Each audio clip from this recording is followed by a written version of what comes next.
అలాగే ఎనలిస్ట్ కోటిరెడ్డి గారు కూడా జాయిన్ అయ్యారు. కోటిరెడ్డి గారు నమస్తే అండి. ఫస్ట్ ఆఫ్ ఆల్ కోటిరెడ్డి గారు, ఇలాంటివి ప్రభుత్వాలకు అవసరమా అసలు? అంటే పొలిటికల్ కోణం ఒకటి అయితే భాషకు సంబంధించినటువంటి కోణం ఒకటి, రెండు రకాలుగాను దీన్ని చూడవచ్చు. సహజంగానే ఎక్కువ మంది పిల్లలు అంటే ఇంటర్మీడియట్ నుంచి సాంస్క్రిట్ ని అంటే ఇంటర్మీడియట్ 2 సంవత్సరాలు మాత్రమే వాళ్ళు చూజ్ చేసుకుంటారు. ఎందుకు అంటే వాళ్ళకి మార్క్స్ స్కోర్ చేయడానికి తెలుగు కంటే ఎక్కువగా సాంస్క్రిట్ లో అవకాశాలు. ఇది ప్రైవేట్ కాలేజెస్ లోనే జనరల్ గా ప్రైవేట్ కాలేజెస్ లో ఉంటాయి, గవర్నమెంట్ కాలేజీలు కూడా చేసుకోవడానికి ఒక అవకాశం ఉండేది అంతకు ముందు నుంచి, ఎప్పటి నుంచో ఉన్నది ఈ సిస్టమ్ అయితే ఉంది. అయితే ఇది బలవంతంగా రుద్దేటువంటి ప్రయత్నం చేయడం అనేది కరెక్ట్ కాదు. ఎప్పుడు కూడా వాళ్ళకి నచ్చినటువంటి సబ్జెక్ట్ని చూస్ చేసుకోవడం అనేది చాలా ఇంపార్టెంట్. తెలుగు భాషని అంటే ప్రాథమిక స్థాయి నుంచి కనుక తీసేసేట్లయితే అది చాలా ప్రమాదకరమైనటువంటి ధోరణికి వెళ్తుంది. ఎందుకంటే వాళ్ళ మాతృభాషలోనే వాళ్ళు చదువుకోవడం ద్వారానే వాళ్ళకి కావాల్సినటువంటి అంటే వాళ్ళ స్కిల్స్ డెవలప్ అవ్వడం కానీ, వాళ్ళలో ఉన్నటువంటి సృజనాత్మకత వికసించడం కానీ ఇలాంటి వాటికి అవకాశం ఉంటుంది. అయితే జనరల్గా ఇది 8th, 9th స్టాండర్డ్స్ దాటిన తర్వాత లాంగ్వేజ్ ప్రభావం పెద్దగా ఉంటుందని నేను అనుకోను.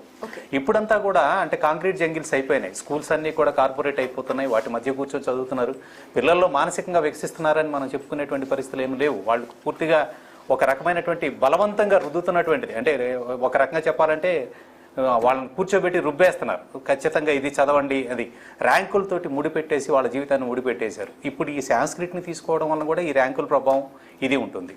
ఇక రెండో వైపు జాతీయ స్థాయిలో చూసినట్లయితే సాంస్క్రిట్కి విపరీతమైనటువంటి ప్రాధాన్యత ఇచ్చేటువంటి ప్రయత్నాలు కూడా జరుగుతూ ఉన్నాయి.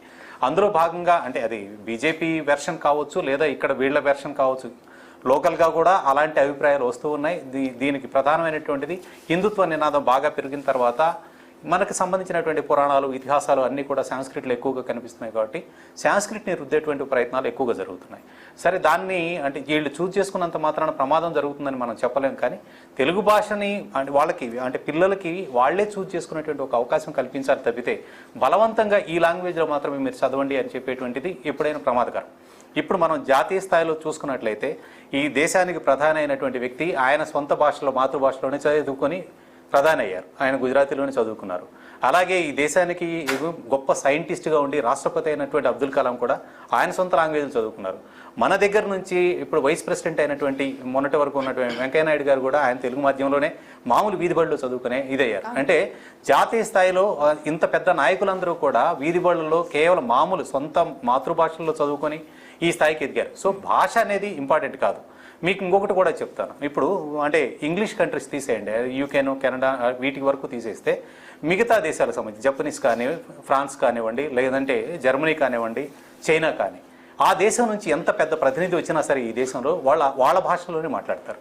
దాన్ని తర్జమా చేయడానికి పక్కన ఇంకో వ్యక్తి ఉంటాడు తప్పితే వాళ్ళు వేరే భాషలో మాట్లాడేటువంటి ప్రయత్నం చేయరు. ఇంగ్లీషో లేకపోతే ఇంకొక భాషలో మాట్లాడడానికి కూడా వాళ్ళు ఒప్పుకోరు. జపనీస్ వస్తే జపనీస్లోనే మాట్లాడతారు. దాన్ని మనకు కావాల్సిన మనకి చెప్పడం కోసం ట్రాన్స్లేటర్ ఉంటారు, అంతే తప్పితే చైనీస్ వస్తే చైనీస్. అలా అని చెప్పి ఈ దేశాలు ప్రగతి సాధించలేదా? అద్భుతమైనటువంటి ప్రగతి సాధించాయి. ఈ రోజున ప్రపంచ దేశాలు అత్యంత సంపన్నమైనటువంటి దేశాలు, అత్యంత బలమైన దేశాల్లో ఇవి ముందు వరుసలో ఉన్నటువంటి దేశాలు. సో ఏదైనా భాషను ప్రాబ్లమ్స్ ఉన్నాయా అంటే ఈ లాంగ్వేజ్ ని తీసుకురావాలి, గ్లోబల్ లాంగ్వేజ్ ఇంగ్లీష్ ని తీసుకురావాలి, ఇలా ఏమైనా ఉన్నాయా? ఇప్పుడు మనం ఇదే ప్యానెల్లో ఒక 5 కూర్చున్నాం. ఎవరి దగ్గర అయినా సరే ఇండియాలో తయారైనటువంటి ఫోన్ ఉందండి, చైనా నుంచి వచ్చిన ఫోన్లే కనిపిస్తాయి. సో ఇప్పుడు భాష ఏముంటుంది దానిలో? భాష గురించి కాదు. మీరు వెళ్ళి చైనా మార్కెట్లోకి వెళ్ళి మీకు కావాలంటే వాడు చైనీస్లోనే మాట్లాడతాడు, దాని లేదంటే క్యాలిక్యులేటర్ ఇంకొకటి పెట్టి టైప్ చేసి చూపిస్తారు మనకు కావాల్సినటువంటి లాంగ్వేజ్. మన తెలుగు భాష లేదంటే మన దేశంలో ఉన్న భాషలు అలా కాదు. భాష ఎప్పుడు కనెక్టెడ్ టు ఎమోషనల్ గా కనెక్ట్ అయినా ఉంటుంది సిచ్యువేషన్. ఒక కవిత్వం చదివామంటే మనసుకు హత్తుకుంటుంది.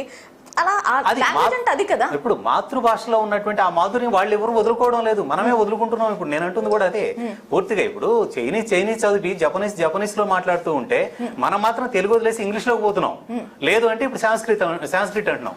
సాంస్క్రిట్ అనేది ఎప్పటి నుంచి ఉంది? ఈ రోజు కాదు కదా, ఇతిహాస కాలం నుంచి ఉంది. ఆ భాష చదవనంత మాత్రాన మనకేమైనా జరిగిందా? దాన్ని చదివే వాళ్ళు ఉన్నారు, వేదాలు అభ్యసించే వాళ్ళు ఉన్నారు, పురాణాలు అభ్యసించే వాళ్ళు ఉన్నారు, వాటికి సంబంధించినటువంటి ప్రత్యేకంగా చెప్పేటువంటి వ్యక్తులు కూడా ఉన్నారు.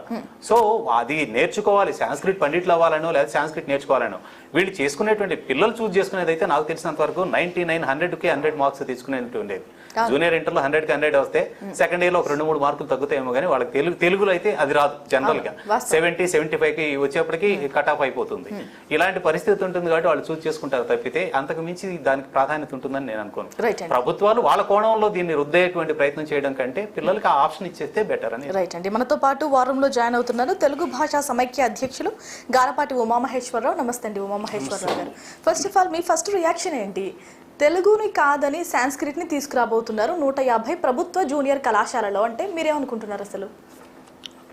ఇప్పుడు మనం ఆలోచించాల్సింది ఒకటి ఏంటంటే, ఈ మధ్యనే 2-3 రోజుల క్రితమే మన తెలంగాణ ముఖ్యమంత్రి శ్రీ రేవంత్ రెడ్డి గారు మాట్లాడుతూ ఇక్కడ తెలంగాణలో పిల్లలకి చాలా స్కిల్స్ డెవలప్ చేయాలి, అది చేయాలి, ఇది చేయాలన్నారు.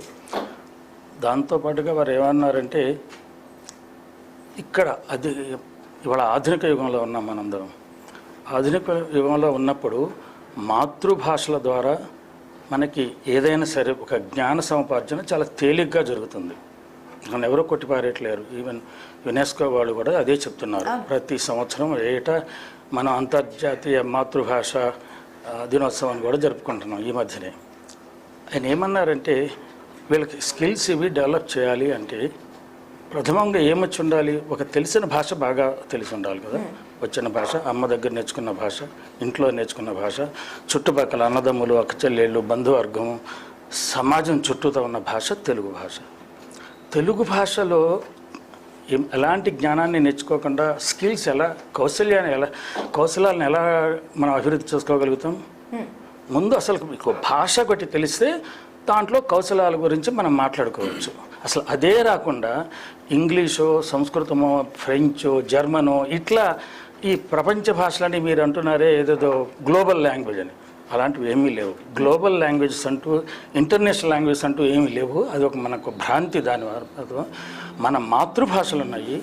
తెలుగు అనేది 15 కోట్ల మంది పైగా మాట్లాడుతున్నారు ప్రపంచవ్యాప్తంగా. అది 11-13 స్థానాల మధ్యన ఉంది ప్రపంచంలో. అలాంటి మాతృభాషను కాదని ఏదేదో వేరే భాషను తీసుకొచ్చి పెట్టాల్సిన అవసరం లేదు. ఒక కారణం ఏంటంటే, మనం అవిభక్త తెలుగు రాష్ట్రాల ముఖ్యమంత్రిగా ఉన్న ఎన్టీ రామారావు గారు 1987లో ఒక జీవో తీసుకొచ్చారు. ఆ రోజు నుంచి, అంటే ఆ ఉగాది నుంచి ప్రథమంగా అన్ని జీవోలు, అలాగే పరిపాలనకు అవసరమైన ప్రతిదీ ముందుగా తెలుగులో ఉండాలి, ఆ తర్వాతే ఏదైనా సరే. అంటే పరిపాలన అంతా తెలుగులో జరగాలి అని ఆ రోజు నుంచి జీవో ఇచ్చిన తర్వాత ఏం చేయాలి? మనం ఆ జీవోని తీసి అవతల పారేసేదాకా జీవో అనుకరించాలి కదా, దాన్ని అమలు చేయాలి కదా. ఆ జీవోని అమలు చేసేటప్పుడు ఎవరు అమలు చేయాలి? తెలుగు వచ్చిన వాళ్ళే అమలు చేయాలి కదా. మరి అలాంటి జీవో పెట్టుకొని ఎదురుగా తెలుగు అమలుపరచాల్సిన స్థానంలో తెలుగుని అమలుపరిచారో లేదో కానీ, రేపొద్దున వచ్చే మన పరిపాలన అధికారులందరూ తెలుగు నేర్చుకున్న వాళ్ళు అయి ఉండాలి కదా, తెలుగులో బాగా ప్రవేశం ఉండాలి కదా. తెలుగు లేకుండా, అంటే ఇవాళ విద్యలో తెలుగు లేకుండా, తెలుగు మాధ్యమే కానివ్వండి, లేకపోతే రేపు ప్రత్యేకంగా తెలుగు నేర్చుకున్న